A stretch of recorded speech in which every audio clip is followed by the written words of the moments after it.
Ito yung susi, ma'am. Pag gagamitin ng unit, ma'am, susi nyo muna dito, ma'am. Nandito yung hole ng key. Yan, ma'am. Tapos, sa indicator, ma'am, pag yan umilaw, meaning, ready to operate ng unit. Okay, ma'am. Tapos, mamuupo kayo. Ito, ma'am. Upo ko, ma'am. Para makita, ma'am. Medyo nyo ako sa ito, ma'am. Aray ko. Tapos, ma'am, first thing first ulit. Yan, preno muna. Saan ang preno? Ito, ma'am. Okay. Okay, tapos, ma'am, i-disengage mo to, ma'am. Pag disengage, pipindutin, tapos ibababa. Pang ano yan? Handbrake yan, ma'am. Para hindi siya tumakbo. Kaya nagalaw na ngayon. Pero pag naka-engage siya, hindi natakbo. Hindi natakbo. Parang ano siya? Handbrake, ma'am. Okay. Okay, ma'am. Pag disengage, ma'am, push nyo yung button, and then bababa. Okay, ma'am. Paano kung hindi ko na-push ang button na baba ko? Hindi Sira? mo, ma'am. Okay. Okay, ma'am. Nakalock pa rin siya. Ano lang yun, magre-release lang yung lock once na pinindot mo yung button bago siya bababa. Okay. Okay, ma'am. Tapos, ma'am, ito speed selector. Ayan, ma'am. So far, beginner, ang gagawin nyo, ma'am, isi-zero nyo muna at least 30 to 40. Yun ang speed. Yes, ma'am. So far, kasi bago ako. pa lang kayo, ma'am, i-30 mo muna o kaya 40. Then, pagka talagang totally gamay mo na, kahit i-100 mo na. Ha? 100 talaga? Hindi, mababagalan ka na rin kasi din, ma'am. Okay. So, tatagal, parang mabagal. Paano pag may hams? Pag may hams, ma'am, every time na may hams, ma'am, pepreno ka lang. Pre-preno lang? Yes, ma'am. Ang pagpa-andar paano? Ito ma'am. Ngayon, pag papaandarin mo na, ma'am, ito, ma'am, ang tinatawag natin ay throttle. Kumbaga sa motor, siya yung ginagano para umarangkada. Ganyan lang, ma'am. Ayan, konti-konti lang, pitik yan. Ayan. Binabalik din yan, ma'am. Hindi mo, masyado nang mabilis. Balik. Ganyan. Okay. Ganyan lang pag nagte-train, ma'am. Yan. Pag umarangkada lang, yan. Tapos balik. Tapos arangkada ulit. Tapos balik. Dapat titignan ko rin yung gilid, no? Ma'am. Ang vision nyo, ma'am, kailangan nasa sa harap. What I mean is, nakita nyo naglalakad na lalaki, ma'am? Yes. Dapat doon nakapoint ang mata mo. Pero, syempre, nakikita nyo yung surroundings. Nakikita mo yung motor dito. Pag nakapoint yung mata mo doon sa naglalakad, kita mo may motor dito, may nagbabike na bata. Di ba, makita nyo, cool. Huwag kayo magpo-point lang dito sa kalsada. Okay. Gets, ma'am? Yes.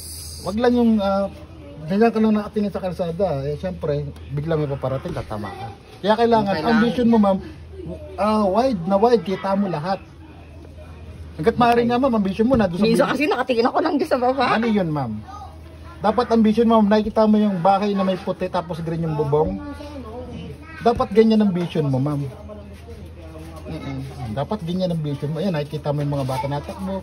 Lahat ng nasa sa paligid nakikita mo. Malayo pa lang, ma'am, nasusukat mo na kung kailangan mo na bang umiwas ng kaliwa. Kailangan mo na bang kumabig ng kanan. Kaya kailangan ng vision na andun. Okay. Wag lang naka-point sa lupa. Okay. Okay, ma'am, straight Kasi dapat. syempre tinitignan ko rin kung may blue back or Hindi, ma'am. Kasi pagka ang vision mo, ma'am, kita straight yung vision mo papunta doon. Yung lubak, ma'am, malayo pa lang. Sabihin na natin. Naka-ready na ako. Okay. Kumbaga, ang lubak nando sa babaeng nakapong blue. Wala ka pa, ma'am, alam mo na ay may lubak doon. Hindi ka magugulat na bigla ka na lang malulubak. Okay po. Okay, ma'am. Basta yung vision mo lang lagi nandun. Ayan. Ganyan lang lagi, ma'am. Ayan, para ma-simplify. Ayan. Ganyan lang, ma'am. Tapos binabalik-balik lang din. Pag masyado na mabilis, balik. Sa dire-diretso lang. Pagka atras ka, ma'am, nakikita niyo yung R? Saan? Ayan, ma'am. Apo. Reverse, ma'am. Natunog naman yan. Pakinggan. Ayan. Okay. Ayan. Ibig sabihin yan, reverse pa atras. Ganyan lang din, ma'am. Atras din yung ikot. Hindi, pa-atras ka na talaga. Totally. Ganyan lang yun. Totally. Same procedure lang yan, ma'am, ng forward at saka ng reverse. Ito lang din yun. Laging pa ganun. Okay. Kala ko babalik ta rin ko rin. Hindi, ma'am. Same, kasi wala ka namang magaganon, ma'am. So, pag siyempre dapat tingin ko rin likod eh. Kaya din may side mirror. Ay, diyan pala ako titingin. Ayan, ma'am. Ayan ba? Re-reverse tayo. Tingnan niyo, ma'am, both side. Left and right. Ayan, ma'am. Ay, buti na lang. Meron. Ayan, ma'am. Ganyan. May ilaw sa taas? Meron, ma'am. Okay, ma'am. Pag na maingay na ganun, ibig sabihin naka-reverse. Gets, ma'am? Yes. Pag kasi signal ka ng left at saka right, ito yan, ma'am. Right. Signal. Ayan, ma'am. Ayan. Pag mag-left ako, Apa, ma'am. Halimbawa, papasok ka ng kantong kaliwa, kanan, kailangan mag-signal ka. ano mangyari kung hindi ako mag-signal? May tendency kasi, ma'am, baka yung papasok, ano ba, may lalabas sa kanan mo, magkasalubong kayo. Okay. O kaya nasa sa likod mo, Ano ma'am. pipindutin ko? Ayan, ma'am. Okay. Pero pag... Pag i-off mo yun, ma'am, ihigit na mo lang. Halimbawa, ma'am, kakaliwa ka. Pagkakaliwa ka, halimbawa, tatabi ka lang dyan sa may motor, pinitin mo ang kaliwa. Ibig sabihin yan, sinasabi mo sa nasa sa likod mo na gigilid ka pa kaliwa. Gigilid. At saka kakaliwa. Yes, ma'am. Okay. Okay, ma'am? Ito, ma'am, busina. Ilaw sa harap, yung maliit lang. Ayun, ma'am, nakita mo? Yes. Ayun, ma'am, sa may motor. Ayun, Opo. tapos, yung pinaka-ilaw na sinasabi niyo, ma'am, ito, nasa taas. Yan. Okay, ma'am? Ito, Para ma'am, saan naman yung sa ilaw sa taas? Paggabi. pagkaan ba, ma'am, ilaw ka ng ganito, nalalabuan ka na, yung hindi talaga kaya ng vision mo. Gusto Lalo mo na ng, ako malabo medyo, mata ko. okay, ito, additional na ilaw. Yan, ma'am. Okay. Okay, ma'am. Ito naman, ma'am, wiper. Pag naulan lang naman yan, ambon. Wiper, ayan. Naku. I-review ko ito. Bigyan, dami ipindutin. Minsan, ma'am, na-off yan. Para sa ulan lang ba yan? Pag naambon, pagka siyempre nababagsak ka, nadadrop ng mga ano yan, siyempre medyo nagugulo na yung ano mo eh. Yung nakikita mo, yung vision mo, siyempre kailangan i-wipe out mo yung mga tubig na naandyan. Okay. Okay, ma'am? Yes. Minsan, ma'am, baka sabihin nyo, First bakit, time ko kuya magmumotor. baka akala nyo, ma'am, sabihin nyo, sira, baka napindot lang to, ma'am, dalawang switches kasi niyan. Pag na-off yun dun, ma'am, kahit anong gano'n mo, dito ayaw. Alin na pipindutin doon? Yun, ma'am, yung kulay pa ng buwatan. Yan, oh. Ayun, pagka ganyan nakauna yan. Okay. Okay, ma'am? Ano naman yung gagawin ko pagkapataas? Pag pataas, ma'am, mas maganda i-100 mo na yan. 100 talaga? Yes, ma'am. Ano, ma'am? Kaya baka lumipad ako. Hindi naman, ma'am. Hanggang 35 lang ang ano nito, ma'am. Hindi siya tulad ng tricycle na once na inaano mo, talaga palakas. Ito, ma'am, kahit ma-maximize mo na yan, takot, gagapang lang yan. Okay. Okay, ma'am? Hindi siya gaya ng gasoline operated na once na itinodo mo to, ibibigay niya ang gusto mo. Ito kasi, ma'am, hanggang 35 lang ang max nito. Kahit anong todo mo nito, hanggang doon limit lang. At saka kuya, paano ko malalaman kung palubat na pala? Ito, ma'am. Nakita niyo yung 63.9. Saan? Yan, ma'am. Opo, ayan. Pag yan na nag-60 o kaya 59, ma'am, lobat na yun. Charge yun na. 59? Yes, ma'am. Oh, ilang oras? Kahit anong saksakan lang ba yan? Ayos, ma'am. Ma'am, para lang din siya ang cellphone. The more na 50% okay lang yung karga, i-charge mo, okay lang yan, walang problema. Short hours na lang inaantay mo. Unlike kasi ng pagka totally lobat mo siya, automatically, long hour ang aantayin mo. Okay. So, teka muna, pag 59, ilang hours ko? 6 to 8, ma'am. 6 to 8, okay. Okay, ma'am. Kahit anong saksakan lang ba yan? 220, ma'am. Yes, ma'am. 220. 220 saksakan namin, okay. Okay, ma'am. And then, ma'am. Pwede ba yan sa, kuya, sa extension? Oh, yes, ma'am. Pwede po. Asan ba yung charger? Mamaya, ma'am. Ano Okay. na. Step by step tayo, ma'am. Okay. Okay, ma'am. Ganito, ma'am. Ang pinaka-accurate na battery percentage nito once na natakbo ang unit. Pag kasi nakahinto yan, ma'am, lagi yan nakaganyan lang, yung nakabar na full bar. Oo. Pero pag natakbo yan, ma'am, nababawasan yan pa isa-isa. Yes. Siyempre. Ganito, ma'am. Siyempre, sabihin natin, pumunta ka lang doon, pumunta ka lang doon, pumunta ka lang doon. Siyempre, putol-putol ang takbo mo, ma'am, bumabalik ng 100% yan. Kailangan, malalaman mo lang ang accurate yan, ma'am, pag natakbo ka na. Halimbawa, tumakbo So, ka. ang pinaka-accurate na, valid na, ng charge, Pag yung, yung operate yung tumatakbo, unit. okay. Okay, ma'am. Pagkaan mo, nag-ano ka, mababawasan yan. Pero pag huminto ka, ma'am, balik na naman sa 100. Okay. Tapos, ma'am, precaution ka lang, every time na mag-ooperate ka ng unit, at least bumitaw ka sa mga preno, sa paa at saka dito. Bakit? Once kasi, ma'am, ano mo to, hindi tatakbo ang unit. Okay. Okay, ma'am. Kahit sa paa, basta napapreno ka, hindi tatakbo yan. Kahit konting tiga lang par. Hindi Kahit konting-konti lang, ma'am, yun, oh. Teka muna.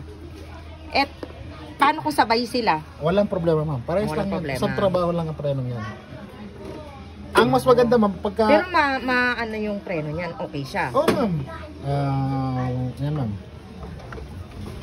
Uy, kuya. Malakas siya ma'am. Okay. Atras mo yung Oh ma'am, oh. Malakas siya Grabe ma'am. naman. Naku, hindi ko gaganyanin yan. Dapat yung parang naglalakad ma'am. lang din ako. Tapos ma'am, pagka halimbawa ma'am, lobot ang unit, at least 30 minutes pa nga bago i-charge. Pag-lob. Kunwari, nandun ako sa gitna ng kalsada. Kung Tama. naabutan ako ng lobat. Ma'am, kung lagi nyo mamamonitor nga yung naandito ma'am, hindi kayo malolobat. So, kailangan bago ko paano kuya, kunwari, papasok ako ng ma'am. ng school. Okay, At ma'am. ang ano ay 60. 60 nandyan. Magpi-59. Makakaano ka pa rin ma'am. Basta pauwi ka. Wala kang pupuntahan eh. Pauwi ka. Basta, direct Pero lang. pwede ko i-charge yung 60? Pwede naman. Ilang hours naman? Short hour na lang ma'am. Depende sa ano kasi. Ay, ma'am. pwede siyang i-short? Kahit mga 2 hours, 1 hour, ganun. Hindi ma'am, mas maganda per charge mo. Okay. Kailangan 6 hours talaga. Pagka nakumpleto ko yung 6 hours na yan, magiging ilan ang percent dyan?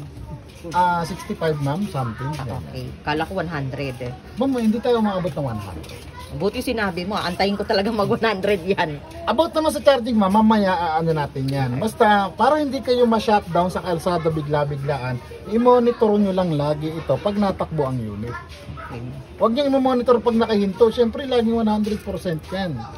Kailangan pag natakbo ang unit. Well, tumatakbo ka na. Paminsan-minsan titingin ka lang dito. Okay. Bigla papunta ka ng school, sa school mo mamaligaya. Sa Maligaya. Oh, yan, ma'am. Sabi natin nasa sa kalamansian ka na, paahon ka doon, di ba? Check mo lang din yung battery percentage. Okay. Halimbawa, nasa may Bautista Kailangan ka pala na, ma'am. may dala akong charger, may dala akong extension sa school. Halimbawa, nasa may Bautista ka na, check mo rin kung ilan yung battery percentage. Okay. Okay, ma'am. Okay, sige. Maraming chargeran dun sa school. Okay, ma'am. Tapos na. Ang charger, ma'am, ito. Ma'am, pag mag-charge ka ng unit, ma'am, first thing first, unit muna. Okay. Dito yan, ma'am. Sa ibang pa. Sa ibang. Kabila pala. Dito pala, ma'am. Dito. Saan?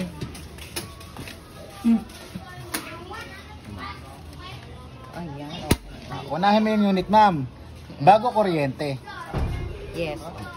Pero ma'am, bago mo i-charge, pagka halimbawa mula rito hanggang school, nakarating ka na, gusto mo nang i-charge, pahingin mo muna ng 30 minutes, ma'am.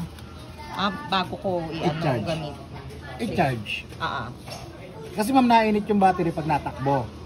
Pagka i-charge mo naman biglaan, ma'am, nainit pa rin ang battery pagka nagkakarga nito. Tendency mag-bloated yung battery. Hindi na po siya covered ng warranty. Ay, gano'n. Kailangan pahinga-pahinga muna bago gamitin at saka Yes, charge. ma'am. Okay, ma'am? Sige.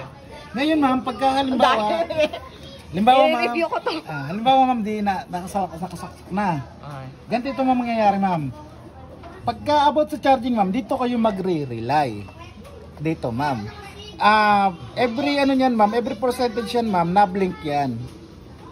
Okay. Pagka halimbawa, ma'am, nakuha niya na yung 20%, mag-i-steady yung ilaw, tatalo naman sa kabila, magbi-blink na naman yan. Pag naano niya na yung 40%, tatalo naman yung sa kabila, dito naman magbi-blink yan. Malalaman niyo lang po siya ng full charge, ma'am, lahat po ng ilaw is standby. Kailangan pupunuin ko siya. Yes, ma'am. Kailangan, ma'am, walang isang ilaw na na-blink. Full charge na yan. Kailangan sa gabi. Basta ma'am, teka muna namomonitor, pala, kuya. ma'am. Paano kung malagpas ng 6 hours? Walang problema, ma'am. Kasi ito, ma'am, pag lumagpas ka ng 6 hours, tapos napansin yung standby na lahat ng ilaw, ibig sabihin nun, nung 6 hours full bar na yon, sabi na natin 7 hours na bago nyo napansin, walang problema yon. Kasi tutulugan ko siya eh. Yun lang, ma'am, huwag mo siya tutulugan. Tendency naman nun, ma-overcharge. So kailangan talaga, Para, ito nga, ma'am, ang payo ko nga sa inyo, para hindi kayo nag-aantay ng mahabang oras, pagka ginagamit mo siya, pwede mo naman na siyang i-charge. Basta may pahinga muna, charge mo. Para 2 hours, 3 hours, gano'n na lang inaantay. Okay, oo. Pupuno na ulit siya. Kasi pagkagabi, tutulugan ko talaga Ma'am, siya. pag tinulugan mo kasi, ma'am, tendency nun, ma-overcharge. Baka sige, okay. Hindi natutulugan. Okay, ma'am. Yun sana ang plano ko, tutulugan. Halimbawa, ma'am, mula Petsayan hanggang dito, sabihin na natin 20% lang naman ang nakonsumo, pwede mo na siyang i-charge basta mapahinga. Ilang watts po siya, kuya? Aling watts, ma'am? Yung battery. Battery, ma'am, voltage po tayo. Ano sinasabi ni ate na 8,000 watts ba yun? 8,000 watts, ma'am. Oo, sabi niya. Wala pang ganun, ma'am. 800 watts ba? Sabi. Okay, ma'am. Motor po yun. Okay. Same lang po. 800 watts po ito. So, yung motor hindi napapalitan yun? Napapalitan, ma'am, na lalakihan. Yun po yung sabi kong upgrade. Ay, yung upgrade. Pag hindi ka na satisfied sa binibigay na bilis sa'yo na 800, meron pa tayong mas bibilis kay 800. Siya po, Ay, okay na ako dyan muna. Ganun, ma'am. Yun po yung ano namin. Siyempre, Siguro pag natuto upgrade. na ako. Ma'am. Yun ang tinatawag natin upgrade. Okay. Ma'am, ang unit natin every 3 months yun ay change oil. Oo. Okay, ma'am. Punta lang kayo sa